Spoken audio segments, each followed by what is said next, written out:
열왕기하 14장 8절부터 14절까지 한 절씩 교독하겠습니다. 아마샤가 예후의 손자 여호아스의 아들 이스라엘의 왕 요아스에게 사자를 보내어 이르되 오라 우리가 서로 대면하자 한지라. 이스라엘의 왕 요아스가 유다의 왕 아마샤에게 사람을 보내 이르되 레바논 가시나무가 레바논 백향목에게 전갈을 보내어 이르기를 내 딸을 내 아들에게 주어 아내로 삼게 하라 하였다. 레바논 들짐승이 지나가다가 그 가시나무를 질밟았느니라. 내가 에돔을 쳐서 파하였으므로 마음이 교만하였으니 스스로 영광을 삼아 왕궁에나 내 집으로 돌아가라. 어찌하여 화를 자취하여 너와 유다가 함께 망하고자 하느냐 하나.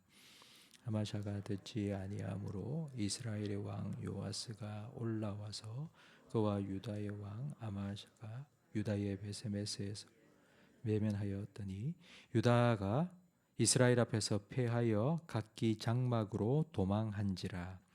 이스라엘 왕 요아스가 베세메스에서 아하시아의 손자 여호아스 유다 왕 아마샤를 사로잡고 예루살렘에 이르러 예루살렘 성벽을 에브라임 문에서부터 성 모퉁이 문까지 400규빗을 헐고 함께 읽습니다. 또 여호와의 성전과 왕궁 곳간에 있는 금 은과 모든 기명을 탈취하고 또 사람을 볼모로 잡고서 사마리아로 돌아갔더라. 아멘. 오늘 본문에는 이스라엘 역사 가운데 처음으로 북이스라엘과 남유다의 전면전이 기록되어 있습니다. 요아스가 북이스라엘의 왕일 때 남유다의 왕은 오늘 본문에 나오는 아마샤입니다. 8절 말씀에 보니 아마샤는 북이스라엘에 사람을 보내서 오라 우리가 대면하자고 말을 전했습니다. 이 대면하자는 말은 얼굴 한번 보자 이 뜻이 아니고 맞짱 뜨자 한판 붙자라는 선전포고입니다. 이스라엘이 북과 남으로 분단된 이후에 서로 사이가 좋지 않은 적은 자주 있었지만 전면전을 벌인 적은 한 번도 없었습니다. 같은 형제였고 같은 민족이었기 때문입니다. 그런데 지금 유다 왕 아마샤가 처음으로 전면전을 하겠다고 선전포고를 했습니다.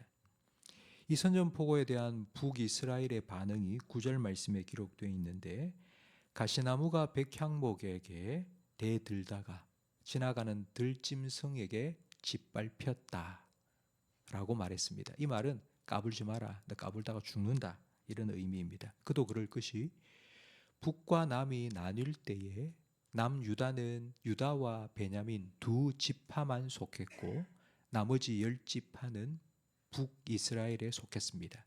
그러니까 전력상 1대 5밖에 되지 않습니다. 전쟁을 하면 유다가 밀릴 수밖에 없습니다.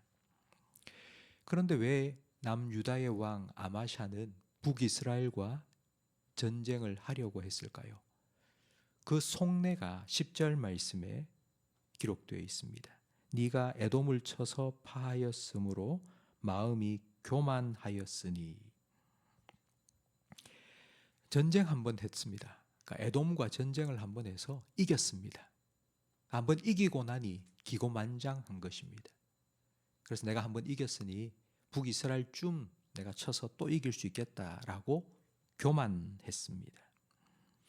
아마샤의 아버지는 유다의 왕 요아스인데 요아스는 왕이 되고 난 후 성전을 수리하고 예배를 회복시켰습니다.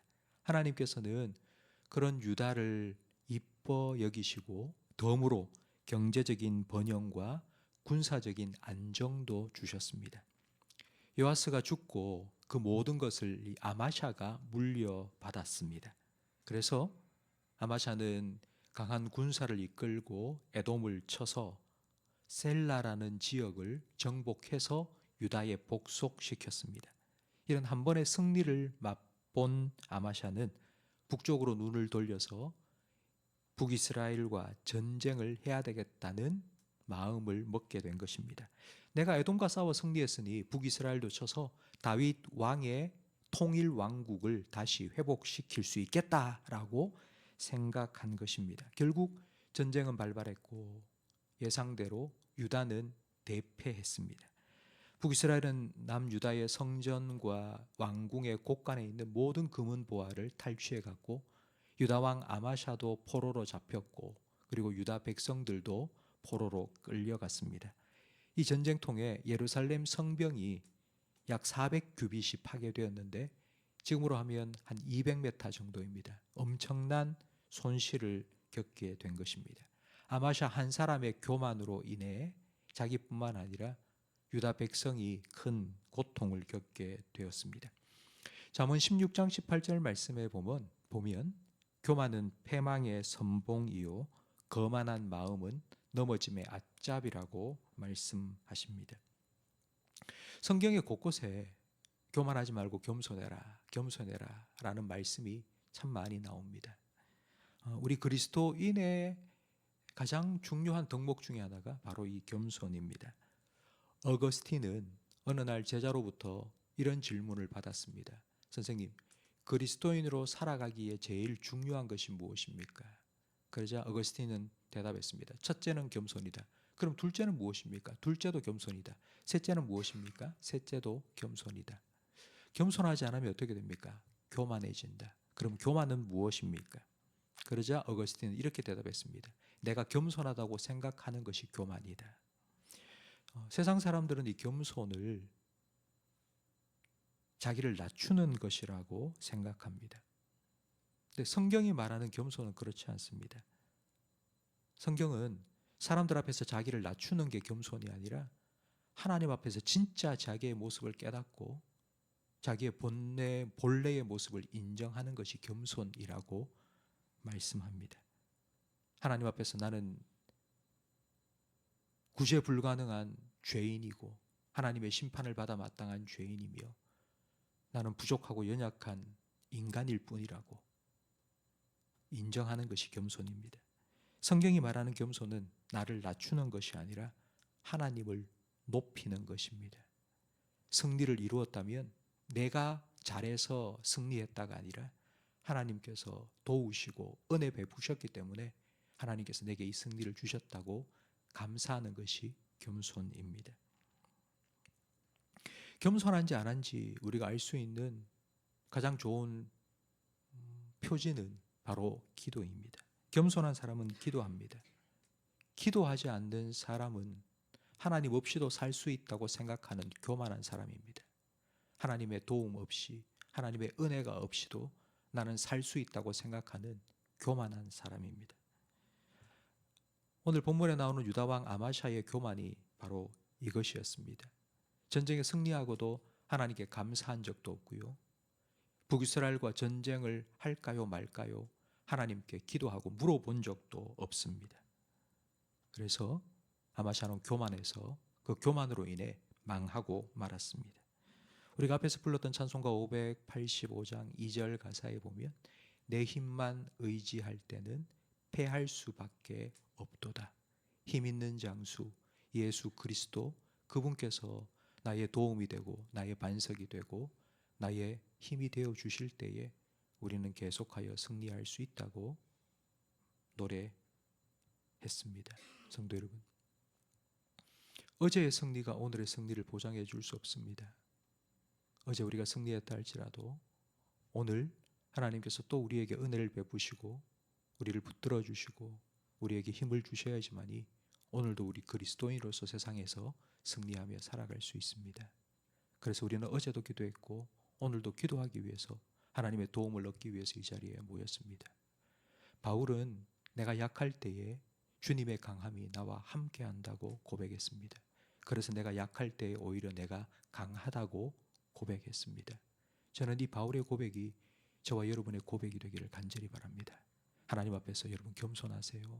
하나님 앞에서 진짜 내 모습이 어떤지를 여러분 깨달으시기 바랍니다.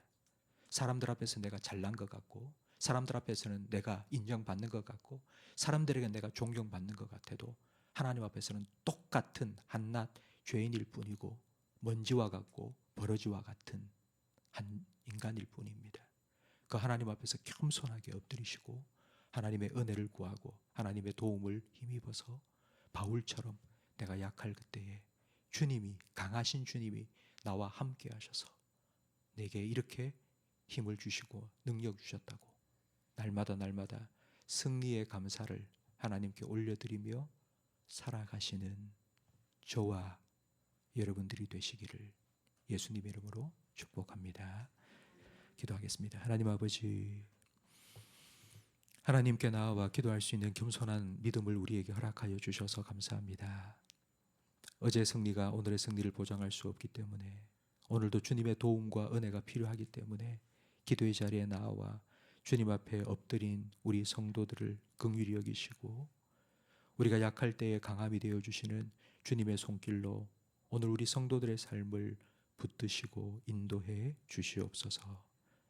하나님께서 나와 함께 하셔서 이렇게 승리할 수 있었다고 하나님께 늘 감사하며 내 연약함을 채워주시고 부족함을 덮어주시는 하나님의 손길과 은혜에 날마다 감사하며 살아가게 해 주시옵소서. 예수님 이름으로 기도합니다. 아멘. 교회를 위한 공동기도문을 함께 읽으며